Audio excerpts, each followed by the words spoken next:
Antes de começar esse vídeo, uma curiosidade. A minha atividade principal é falar sobre finanças, investimentos e coisas afins. Porém, tem um outro tema que eu me interesso muito e que eu também exploro, que é o pensamento crítico, que é algo que alguns se referem como raciocínio crítico ou simplesmente lógica informal. E nesse vídeo eu quero falar um pouco sobre a aplicação do raciocínio crítico ou pensamento crítico nas decisões de investimentos. Como de costume, antes de prosseguirmos, aproveite para se inscrever no canal, ativar o sininho das notificações.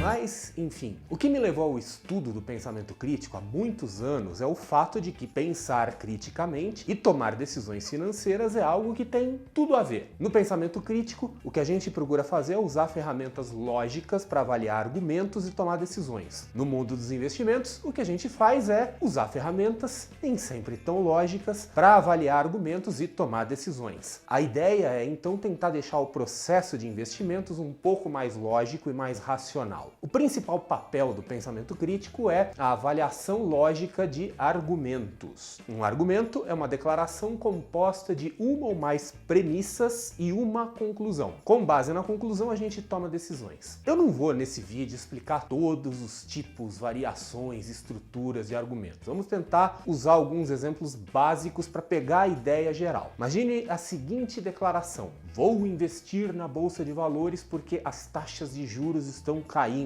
A declaração poderia ser reescrita dizendo algo como: as taxas de juros estão caindo, portanto, vou investir na bolsa de valores. Aqui temos um argumento composto de uma premissa explícita, as taxas de juros estão caindo, e uma conclusão: vou investir na bolsa de valores. Quando uma declaração tem palavras de transição como portanto, então, consequentemente ou coisas do gênero, isso indica que há uma conclusão ali. E onde há uma conclusão, se pressupõe a uma decisão. A avaliação lógica desse argumento teria que começar pelas premissas. A premissa que a gente tem é que as taxas de juros estão caindo. Há um componente explícito nessa premissa que é baseada numa observação, que é o fato de estar caindo. Se a taxa é menor agora do que há 3 meses e menor ainda do que há um ano, não há o que discutir. Essa premissa é verdadeira. Mas existem outras premissas não explícitas embutidas aí. Por exemplo, a ideia de que quando os juros caem, a bolsa tende a subir. Isso não está explicitamente declarado, mas quem sabe um pouquinho de finanças sabe que a mensagem que está sendo transmitida é essa. Temos aí pelo menos duas premissas. A conclusão fica bastante óbvia. Se a premissa explícita e a premissa implícita são verdadeiras, a atitude supostamente lógica a tomar é investir na bolsa de valores. E é aí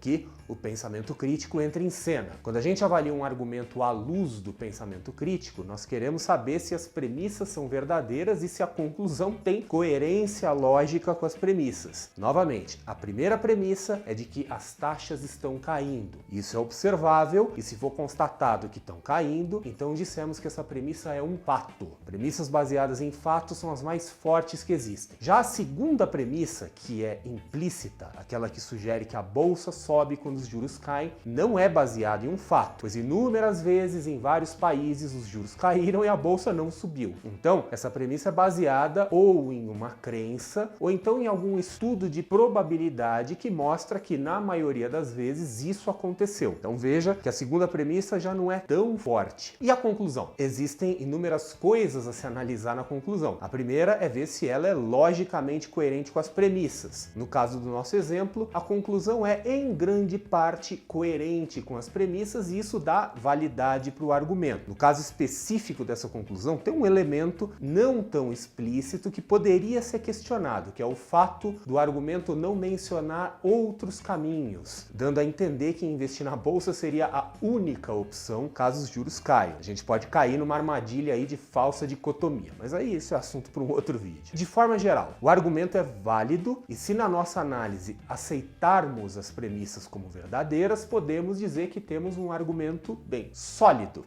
E aqui é importante ressaltar novamente que o objetivo desse vídeo é dar uma ideia geral do processo. A avaliação de um argumento pode ser um processo extremamente sofisticado e eu poderia fazer um vídeo de horas falando sobre todas as possibilidades. Mas o que você deve saber é que toda decisão de investimento é baseada em um argumento e se o argumento for baseado em premissas falsas ou em uma conclusão ilógica, a sua decisão vai ser errada. E num contexto de investimentos, tomar uma decisão errada significa perder dinheiro. Bem, o processo básico é esse, mas especificamente no mundo dos investimentos, onde é que a coisa pega? Na verdade, a coisa pega em todo lugar, mas tem dois aspectos que merecem mais atenção. O primeiro é as nossas crenças e vieses. Hoje existe uma área do conhecimento chamada de economia comportamental só para estudar o impacto das nossas crenças e vieses nas nossas decisões financeiras. Mas o ponto é que muitas pessoas têm cabeça feita e tomam decisões baseadas em coisas que elas acreditam. Só que essas crenças não são suportadas pelas evidências. Eu não quero dar nenhum exemplo concreto aqui para não polemizar desnecessariamente, mas eu aposto que você não vai precisar se esforçar muito para encontrar vários exemplos de conceitos e ideias que as pessoas acreditam e consideram como se fossem fatos, mas que as pesquisas e estudos acadêmicos feitos com todas as formalidades metodológicas mostram um cenário diferente. E quando há esse tipo de choque, acontece a reação de boa parte das pessoas, que é proteger as próprias crenças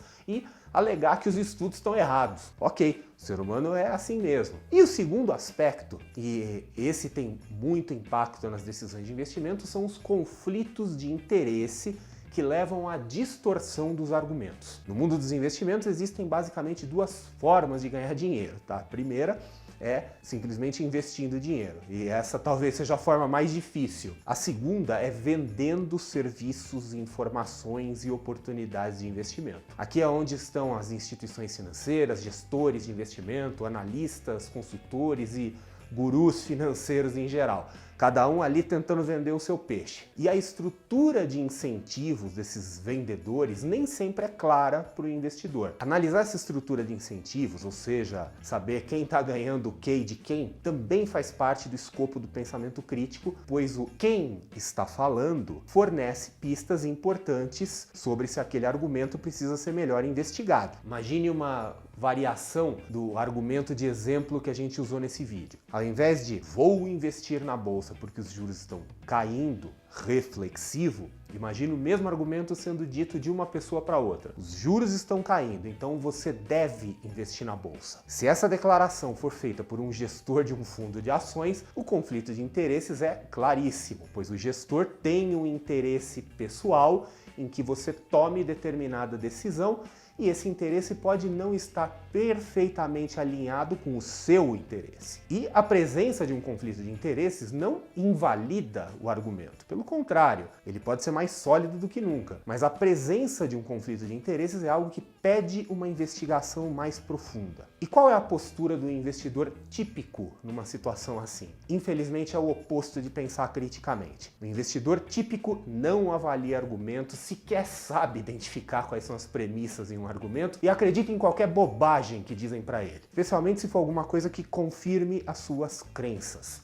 Os gurus financeiros da vida sabem muito bem disso e por isso trabalham seus discursos para atingir em cheio as emoções, as crenças, as expectativas e os medos das pessoas, de forma a fazer com que elas tomem decisões de investimento que são tudo menos racionais. E se você tiver alguma dúvida, põe aí o seu pensamento crítico para funcionar e faça algumas pesquisas sobre estudos sérios que demonstram como, no longo prazo, a maioria dos investidores acaba perdendo dinheiro ou ganhando menos do que poderia. Se você chegou até aqui, aproveite para deixar o seu comentário, não se esqueça de se inscrever no canal e até um próximo vídeo.